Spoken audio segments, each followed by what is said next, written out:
Sesungguhnya sholat itu diwajibkan kepada kaum mukmin pada waktu yang ditentukan. Al-Quran Surat 4 ayat 103. Pentingnya pengaturan waktu sholat. Sholat dalam Islam adalah sebuah ibadah yang telah diatur dengan sangat baik. Sejak awal, seorang muslim diajarkan untuk disiplin dalam mengatur waktu melalui kewajiban sholat. Meskipun Islam tidak melarang seseorang untuk berdoa kepada Allah kapanpun dan dimanapun, sholat wajib memiliki aturan waktu yang tetap. Sholat tidak hanya berfungsi sebagai ibadah individu, tetapi juga sebagai pembentuk masyarakat yang disiplin dan sarana persatuan umat Islam.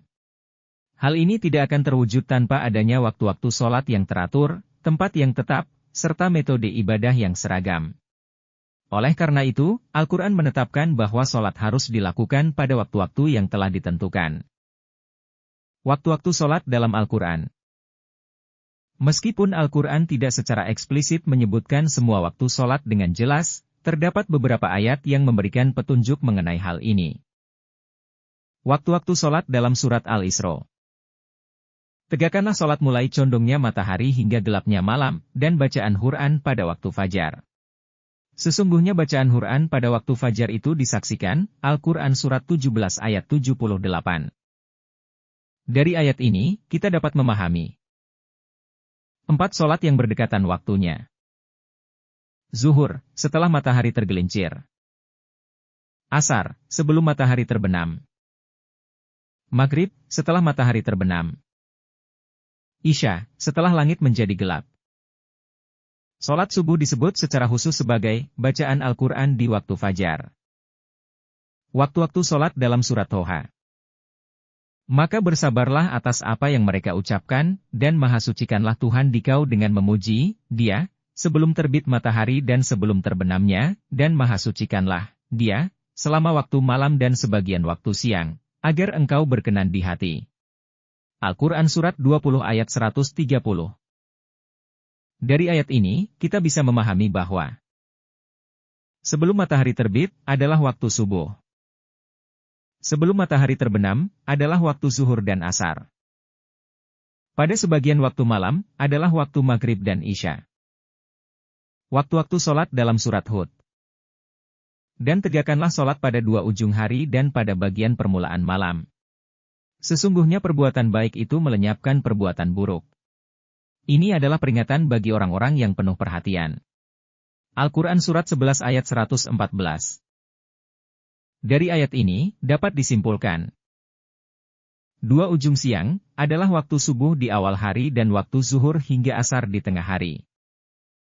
Bagian awal malam, adalah waktu maghrib.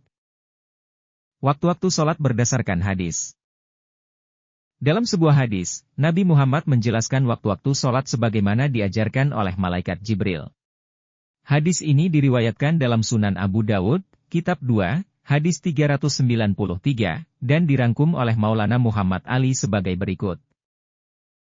Zuhur dimulai ketika matahari mulai tergelincir hingga menjelang waktu asar. Asar dimulai ketika matahari mulai condong ke barat hingga menjelang matahari terbenam. Maghrib dimulai setelah matahari terbenam hingga hilangnya cahaya merah di langit barat. Isya dimulai setelah hilangnya cahaya merah di langit barat hingga tengah malam. Subuh dimulai setelah fajar menyingsing hingga sebelum matahari terbit. Menjamak sholat dalam kondisi tertentu. Dalam kondisi tertentu, Islam memberikan kemudahan dalam penggabungan atau menjamak sholat. Ketika siang terlalu pendek, misalnya di negara-negara yang jauh dari Khatulistiwa, zuhur dan asar boleh digabungkan. Ketika malam terlalu pendek, maghrib dan isya boleh digabungkan.